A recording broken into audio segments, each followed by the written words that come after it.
Good morning, and thank you for your time this morning. I'm Scott McKinnon. I'm the Chief Security Officer for Palo Alto Networks. That is a field-facing role, so my responsibilities are about engaging with our customers on those more business and risk and cybersecurity orientated topics. And this morning, I'm going to take half an hour and talk a little bit around cyber resilience and how we can harness new capability. I'm only going to talk about one because we only have half an hour to help us to think through how we can better address the cyber resiliency challenges. And I'm going to use the lens of Palo Alto Networks ourselves as the way in which we've gone about our transformation, and hopefully give you some guidance and advice and experiences that we had as we went through the process. So for this, I'm going to basically have three questions that I hope to give you an answer to. So the first one here is that, why do organizations continue to struggle with cyber resilience? The second one is that, how can we harness AI as this new capability to help us improve on cyber resilience? And then the third piece I want to answer is, what experiences and lessons did Palo Alto Networks have when we have been going through this transition, and what guidance can we share with you? So let's start off with defining what we mean by cyber resilience. And of course, there are lots of ways in which we could do that. But the first one really is about business risk. How can we better manage the headwinds that organizations like the ones that we work for are facing? The second piece is about how can we effectively determine the efficacy of what we're trying to achieve. So if we set out to have a particular outcome, then how can we go about measuring and ensuring that we're achieving that outcome? And how can we then build that into our operations to make sure that we have a repeatable and systematic way of achieving that? And then the third point about resiliency really is our ability to respond to threats. So of course, as we know, there's an increasing array of threats that are continually bombarding organizations, and we can't think of cybersecurity as something that we just kind of do once and then, fingers crossed and hope that it's okay. It's a continuous process, and we have to make sure that we're able to not only respond to threats today, but build capability to make sure that we can continue to respond to those threats in the future. So if that's what we somewhat agree, at least on what cyber resilience is, then let's just have a little bit of a deeper dive on some of these topic areas. So what we see in our conversations with our customers from a business risk point of view are these pieces here. Again, I'm sure you'll all be very intimately familiar with them, but maybe just for reasons of expansion to go through them. So the first one is about an expanded attack surface, and that's happening across multiple different dimensions. I think probably the most obvious one that we can see is with cloud native applications. So you've gone from a situation where maybe there was a monolithic stack or maybe a multi-tiered stack in the past, and communication was all inter-process done. It was sitting inside an operating system. Now, with cloud native applications, the introduction of microservices, then these communication paths are now actually network traffic. And that network traffic is obviously exposed on our infrastructure, and therefore has a larger attack surface than we've seen before. I think the second point as well is if we think about where these applications are now running. So it could be that the applications are all running on one public cloud service, but more likely the applications themselves are going to be distributed. So there could be elements that are sitting inside a private cloud, elements perhaps the front end on a public cloud, and there could even be partners that are providing third-party elements to make all of their applications work. And of course, all of that just means that there's a much larger attack surface that we need to deal with. On the second point about data overload, So again, with this kind of decomposition, there's many, many more logs, many, many more events. We have a lot more users that are trying to scale and consume these applications. So a huge amount of data is being generated just from the consumption of the applications. Another point as well is that particularly what we see in the OT space is that lots of telemetry is being collected from sensor devices, from the various different gateways, and this information is now being placed into large data lakes. And we know that many organizations are trying to effectively monetize the value of their data lakes by looking for operational insights, ways in which they can make themselves more efficient, and therefore being able to kind of protect this data becomes more of a challenge in a more distributed environment. Next piece is obviously the anywhere workforce. So of course, with the pandemic and post-pandemic, then we have very, very much more of an idea that work is an activity and not a location, and that we have people with various different devices working in various different places, and sometimes changing several times a day, and certainly during the week. Some people maybe have a hybrid policy. They're at home sometimes, they're in the office, they're with clients. So that again is creating challenges to be able to make all of these different connections secure and resilient. Fourth piece here is on supply chain, and we know there's a lot of interest in the supply chain from a software perspective. Let's examine that quickly. We know that many applications are using open source components. Typically from a software vendor, 70% of the application is going to be open source. So where are these libraries coming from? Who has the responsibility to maintain them?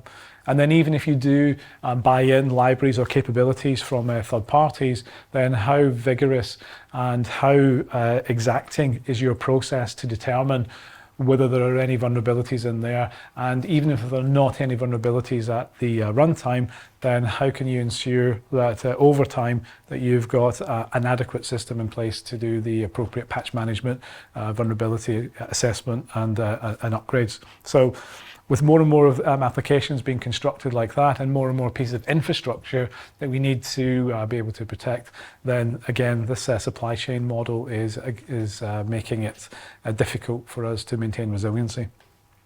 And then the final piece here, at least, is on regulations and compliance.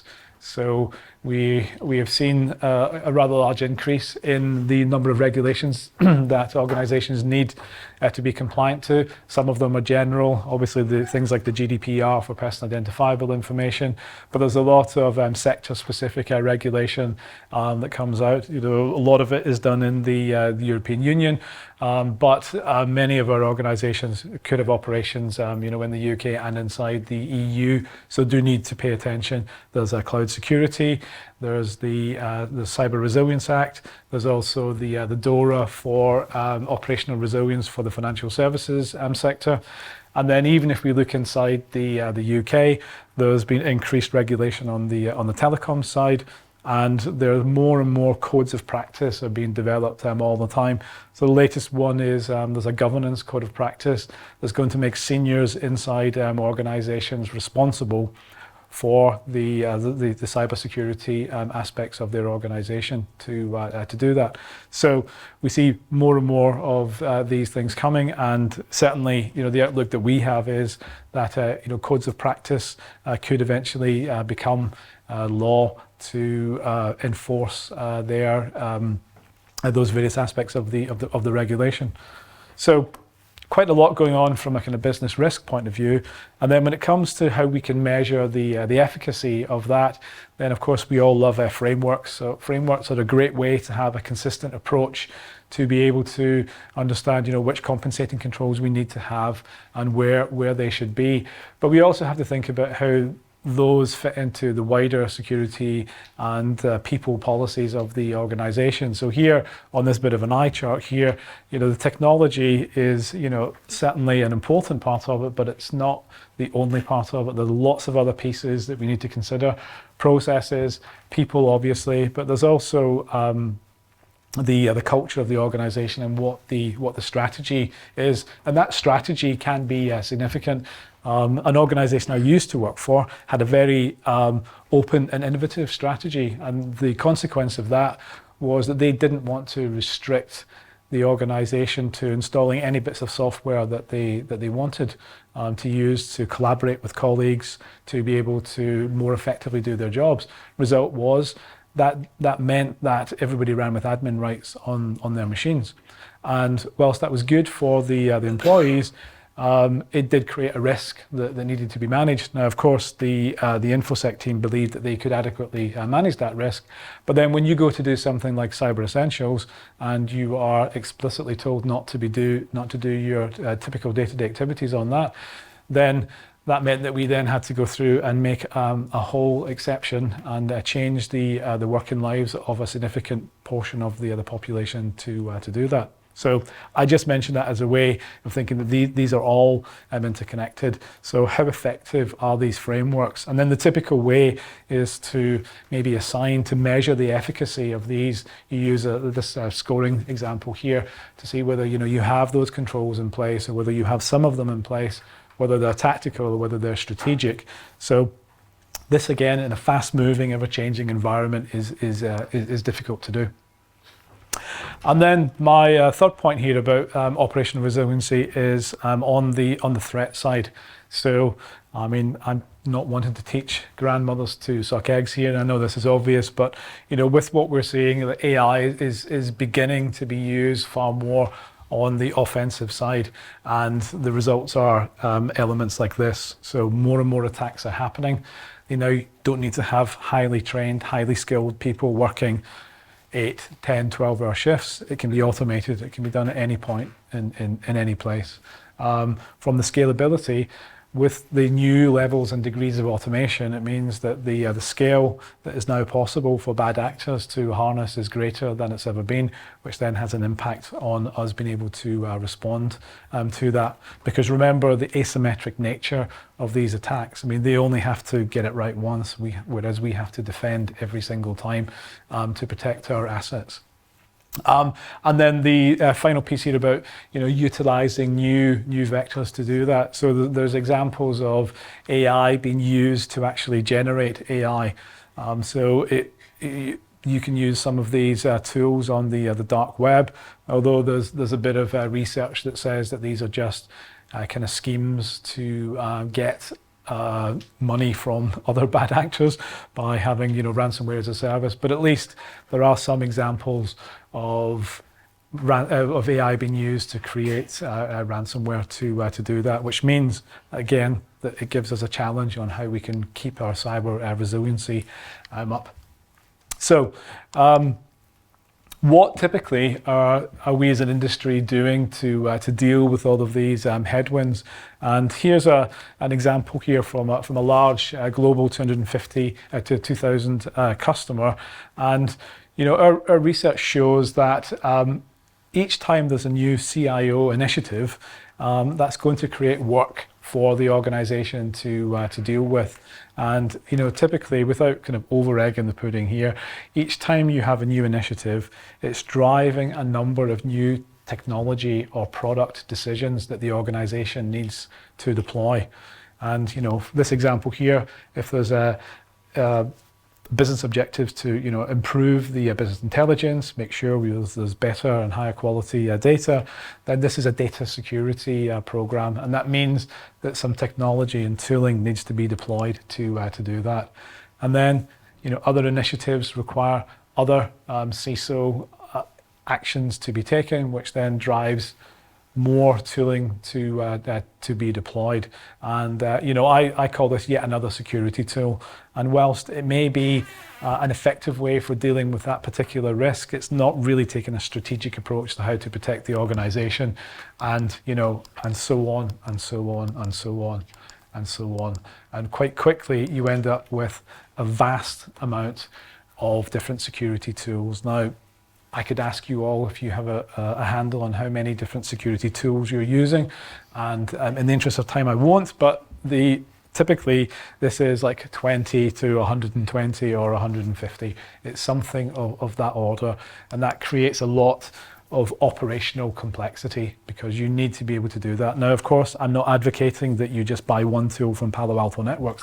That's not what I'm saying at all. But that number is way too high. I mean, you could buy some, but that number is way too high. And really, we have to think about if that's how we want to continue to move on in the future.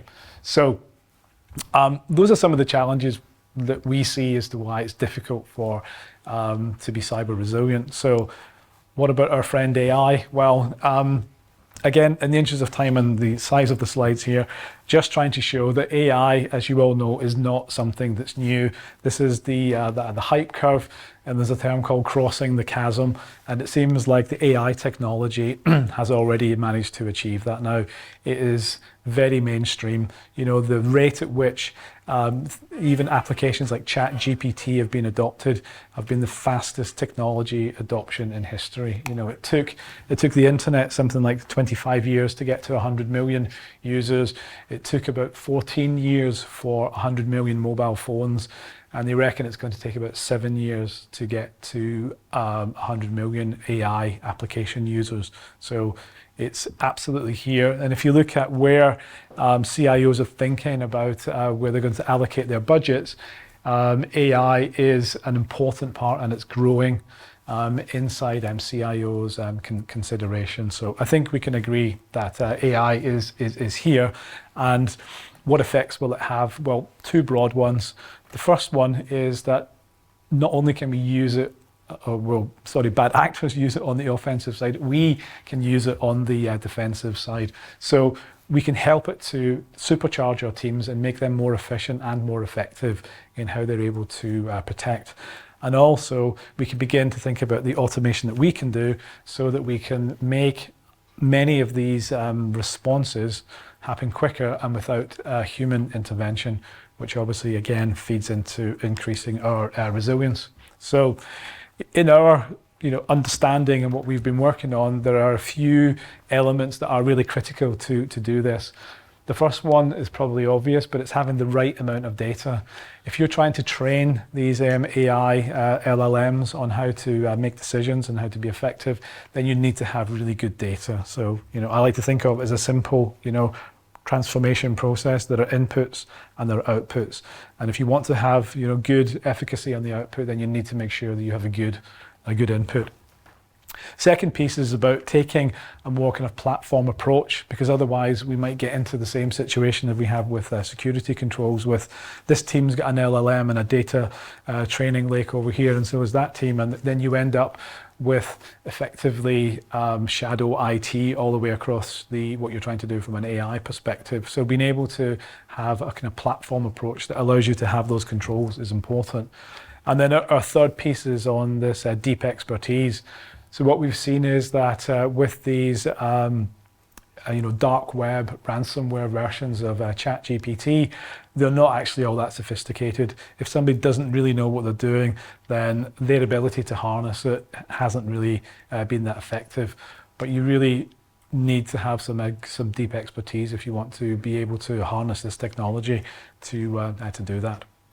So that's the promise of having AI as a way to help kind of redress the balance. And on my third piece here, I'd like to just talk a little bit about what lessons Palo Alto Networks learned as we went on this transformational journey. So the first thing to say is that we looked at through, I'd say, two broad areas. The first one is that we deployed what we call precision AI as a technology into the control plane and the data plane of our products. So that has meant that across the various elements of our portfolio, we can bring in this kind of deep learning, machine learning, generative AI, and help to make our products more effective, or as we say here, to reimagine them. The second element is to use the generative AI piece to help make co-pilots for our solutions that allow. Well, sorry, let me restate it. That up until now, we've expected we've expected the users of our technology to speak machine, we've said, take it, and I'm just going to be silly for a minute. I'm going to say 1.1.1 on protocol 17 on port, 5000 is permitted to talk to 2.2.2 on the same UDP piece. And then we've asked people to put a policy in. How can you go from that level to thinking about how is this actually helping me to reduce my business risk and make my organization more cyber resilient? It's a big stretch, and people have been doing that. So what we want to do with the idea of Gen AI and co-pilots is to allow us to speak more human to the control plane, so that we can use something that says, show me what risks you see across my infrastructure. What should I do about those risks? Where should I focus my attentions? So that's the goal of introducing these co-pilots into that piece to reimagine the products. And then the third part here is about using it to help with our processes and the operations that we do. So we provide services, and we want to be able to do those as efficiently and effectively as possible. So that's what we were trying to achieve. The slide is here with the solutions on it, which I'll just skip over. But so there's a network platform, there's a cloud platform, there's an AI ops platform, and there's a threat intelligence platform that support that. But we are no strangers to innovating in AI, and in fact, if you look back over the last 10 plus years, we've been using machine learning, we've been using deep learning and analysis through a number of the elements of our products.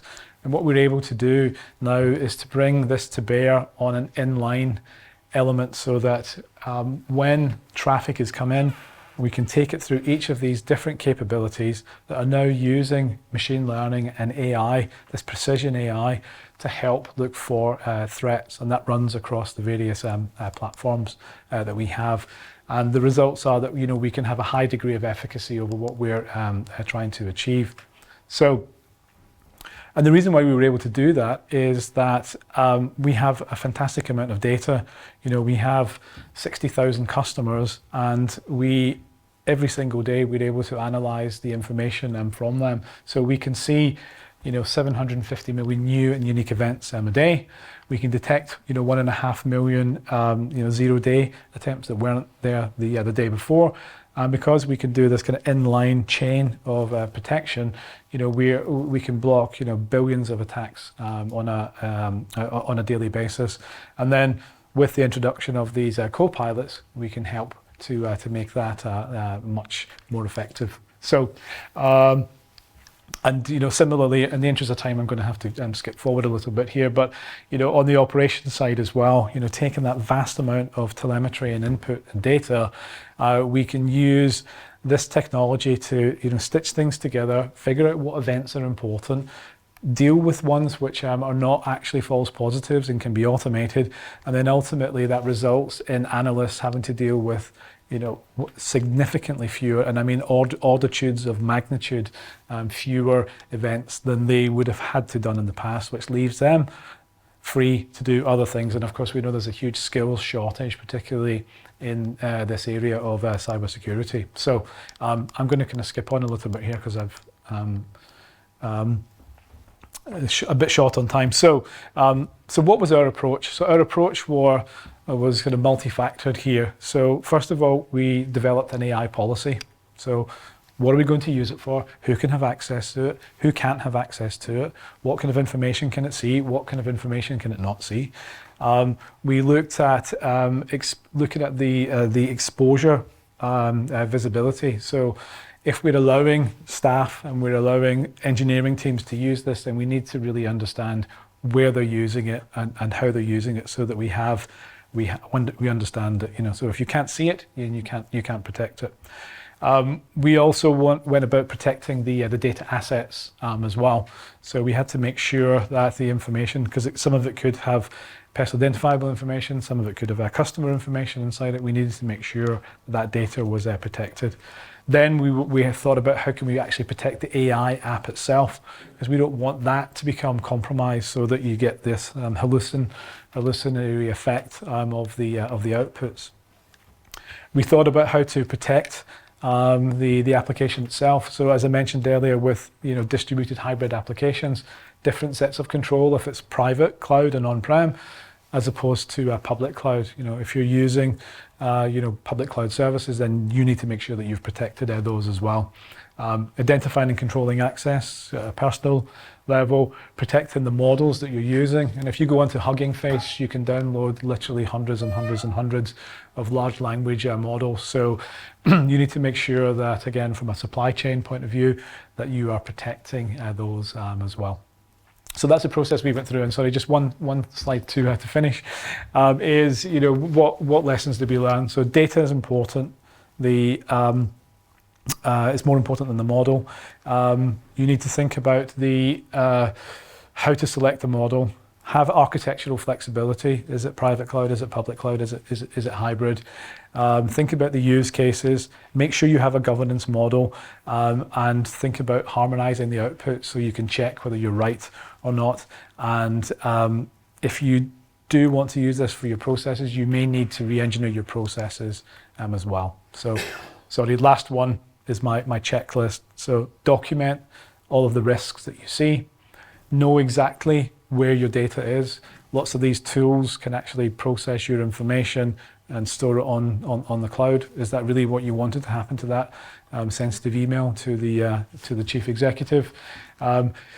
Risk register, just good practice to make sure you know exactly which applications, where the user is, and who's using them.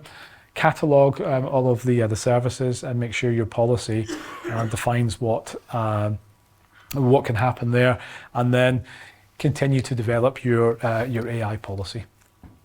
So apologies for sort of rushing through the last bit there, but hopefully in this short talk you've seen that for sure there's a challenge. AI can definitely be part of the answer, and I hope some of the thoughts and guidance that we provided is useful to you, and I thank you for your time. Thanks.